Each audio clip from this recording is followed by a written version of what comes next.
Welcome back to our channel. In today's video, we will show you how to turn off auto-delete activity on Gmail. Let's get started. Step 1. Open the Gmail app on your device.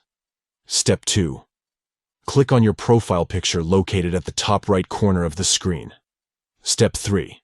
Tap on Manage your Google account to access your account settings. Step 4. Within the settings, select Data and Privacy. Step 5. Scroll down and find Web and App Activity under the History settings. Step 6. Under Auto-Delete, tap on Choose an Auto-Delete option. Step 7. Select Don't Auto-Delete Activity to disable the auto-delete feature. Step 8. Tap on Next to proceed. Step 9. Confirm your selection by tapping on Confirm. Step 10. Finally, tap on Got It to complete the process. And that's it. You have successfully turned off auto-delete activity on Gmail. Your activity will no longer be automatically deleted.